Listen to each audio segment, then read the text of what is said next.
Supreme court से अफसरों के ट्रांसफर पोस्टिंग का हक मिलने के बाद दिल्ली की आम आदमी पार्टी की सरकार जितना खुश हो रही थी, वो सारी खुशी एक ही फैसले से गायब हो गई। केंद्र सरकार ने शुक्रवार को दिल्ली सरकार के अफसरों के ट्रांसफर पोस्टिंग के अधिकारों को लेकर अध्यादेश जारी किया। अध्यादेश के मुताबिक दिल्ली में अधिकारियों के ट्रांसफर पोस्टिंग का आखिरी फैसला उपराज्यपाल का होगा। हालांकि अध्यादेश के मुताबिक अफसरों के ट्रांसफर और पोस्टिंग के लिए National Capital Civil Services Authority बनाई गई है। इसमें 3 सदस्य मुख्यमंत्री केजरीवाल, दिल्ली के मुख्य सचिव और केंद्रीय गृह सचिव होंगे। ये कमेटी बहुमत से फैसला करेगी। अब अकेले सीएम केजरीवाल कोई फैसला नहीं कर सकेंगे। अगर कमेटी के फैसले में कोई विवाद होता है तो आखिरी फैसला उपराज्यपाल का माना जाएगा। केंद्र सरकार ने यह फैसला सुप्रीम कोर्ट के आदेश के बाद लिया है। दरअसल सुप्रीम कोर्ट ने 11 मई को आदेश दिया था कि अफसरों के ट्रांसफर और पोस्टिंग की पावर दिल्ली सरकार के पास रहेगी। अब केंद्र ने अध्यादेश के जरिए कोर्ट का फैसला पलट दिया है।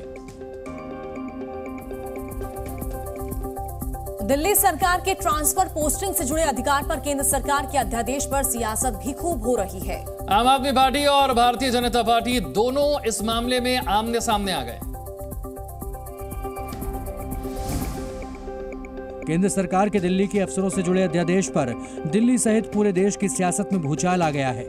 दिल्ली सरकार में मंत्री सौरभ भारद्वाज और आतिशी ने केंद्र सरकार पर पूरे मामले में तानाशाही का आरोप लगा दिया। छोटे से राज्य की सत्ता को हथियाने के लिए केंद्र सरकार चोरी छुपे ऑर्डिनेंस लेके आई, और वो भी चोरी छुपे ये ऑर्डिनेंस लाना ये देश का अपमान है। अरविंद केजरीवाल को दिल्ली की जनता ने 90% से ज्यादा सीटें दी हों, लेकिन अरविंद केजरीवाल दिल्ली नहीं चलाएंगे, केंद्र सरकार दिल्ली चलाएगी। वहीं बीजेपी ने केंद्र सरकार के अध्यादेश को सही ठहराते हुए कहा कि अब दिल्ली के सत्ता की सही व्याख्या हो गई है। जिस तरह का आंदोलनजीवी व्यवहार ये लोग कर रहे थे वो गरिमा के अनुरूप नहीं था।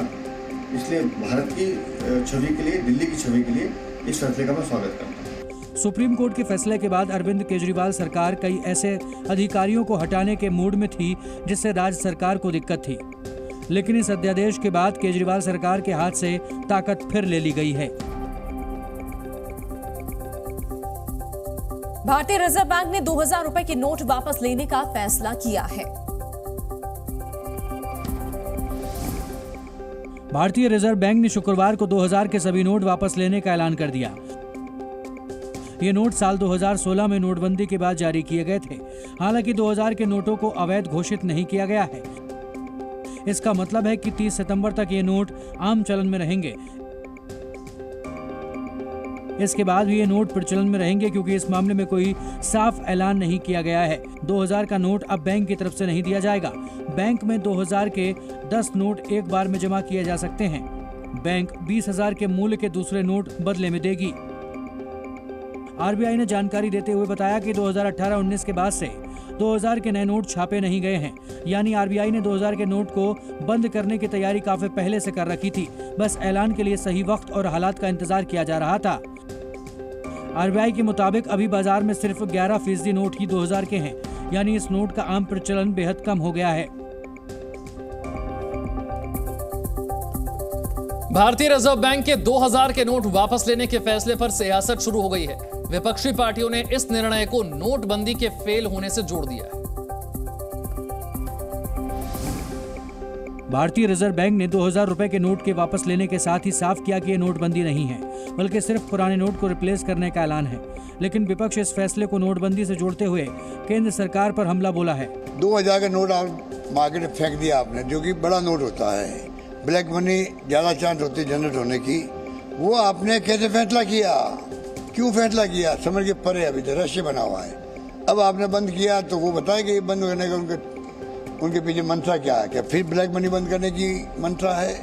हालांकि बीजेपी नेता और बिहार के पूर्व डिप्टी सीएम सुशील मोदी ने आरबीआई के फैसले को सही बताते हुए कहा कि काले धन पर दूसरा सर्जिकल स्ट्राइक है। काले धन पर ये दूसरा सर्जिकल स्ट्राइक है।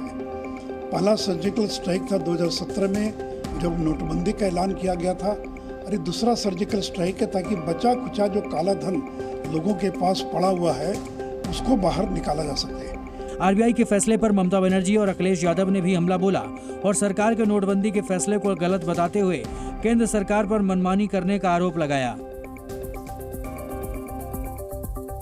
और जापान दौरे के पहले दिन प्रधानमंत्री नरेंद्र मोदी ने एक जापानी अखबार को इंटरव्यू दिया है और इसके जरिए पड़ोसी देशों को नसीहत भी दे डाली है।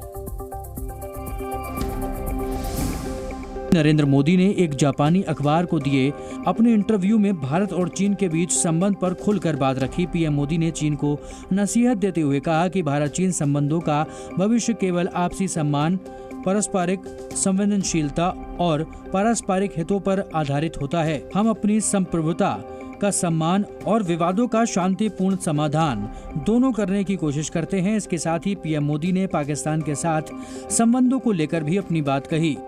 भारत पाकिस्तान से सामान्य और पड़ोसी जैसा संबंध चाहता है। हालांकि आतंकवाद मुक्ति एक अच्छा वातावरण बनाना पाकिस्तान पर निर्भर करता है। इस संबंध में आवश्यक कदम उठाने की जिम्मेदारी पाकिस्तान की है। पाकिस्तान और चीन के मुद्दे के अलावा पीएम मोदी ने रूस यूक्रेन युद्ध पर स्थिति साफ करते हुए कहा कि भारत हमेशा से सिर्फ शांति का पक्षधर रहा है।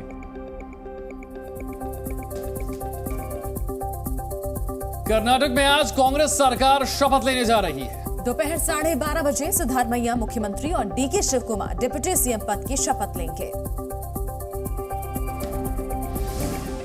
चुनाव नतीजों के 7 दिन के बाद कर्नाटक में नई सरकार बनने जा रही है। 30 में मुख्यमंत्री के तौर पर सिद्धारमैया दूसरी बार मुख्यमंत्री बनने जा रहे हैं। 13 मई को आए नतीजों में कांग्रेस ने कर्नाटक में 135 सीटों पर जीत हासिल की थी। बहुमत के बावजूद कांग्रेस को सीएम तय करने में लंबा वक्त लगा।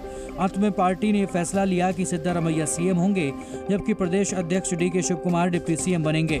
आज दोपहर 12:30 बजे बेंगलुरु में शपथ ग्रहण समारोह होगा और deputy CM DK Shivakumar के साथ 28 मंत्री शपथ ले सकते हैं, जिनमें MB Patil, G Parameshwara, Laxman Savadi, Eshwar Khandre, BK Hariprasad, Zameer Ahmed Khan, UT Khader, Priyank Kharge, Ramalinga Reddy, KJ George, RB Desh Pande, HK. Patil, Lakshmi Hebbalkar, KH. Muniyappa, Madhu Bangarappa, Dinesh Gundu Rao, B Nagendra, Satish Jarkiholi, Basavaraj Rayareddy, Vijayanand Kashappanavar, Ranganath Vokkaliga, Cheluvaraya Swamy Shivanand Patil, SS. Mallikarjun. तो कर्नाटक में सिद्धा सरकार के शपथ ग्रहण के जरिए कांग्रेस के शक्ति प्रदर्शन की तैयारी को ममता बनर्जी ने जोर का झटका दिया है। ममता बनर्जी खुद इस समारोह में शामिल नहीं होंगी। कर्नाटक में सत्ता के जरिए 2024 चुनाव के लिए विपक्षी एकता की कांग्रेस की कोशिश की ममता बनर्जी ने हवा निकाल दी। आज ममता बनर्जी सिद्धारमैया के शपथ ग्रहण समारोह में शामिल नहीं होंगी। हालांकि उन्होंने अपने प्रतिनिधि और सांसद काकोली दस्तीदार को शपथ ग्रहण के लिए भेजने का फैसला किया है। कांग्रेस अध्यक्ष मल्लिकार्जुन खड़गे ने तमिलनाडु के सीएम स्टालिन, बिहार के CM Nitish Kumar, deputy CM Tejashwi Yadav, NCP chief Sharad Pawar, Maharashtra के पूर्व सीएम उद्धव ठाकरे को भी शपथ समारोह के लिए न्योता भेजा है। उन्होंने भी कहा और फिर कांग्रेस पार्टी के राष्ट्रीय अध्यक्ष ने फोन करके कहा आइए, तो हमने कल कहा कि नहीं हम आ जाएंगे। जबकि कांग्रेस ने तेलंगाना के सीएम चंद्रशेखर राव, दिल्ली के सीएम अरविंद केजरीवाल, ओडिशा के सीएम नवीन पटनायक, आंध्र प्रदेश के सीएम जगन मोहन रेड्डी, केरल के सीएम पिनराई विजयन, बीएसपी अध्यक्ष और यूपी की पूर्व सीएम मायावती को निमंत्रण नहीं दिया गया है, जिसके बाद मिशन 2024 के लिए विपक्ष के तीसरे मोर्चे की मुहिम को लेकर सवाल उठ रहे हैं। जी न्यूज़।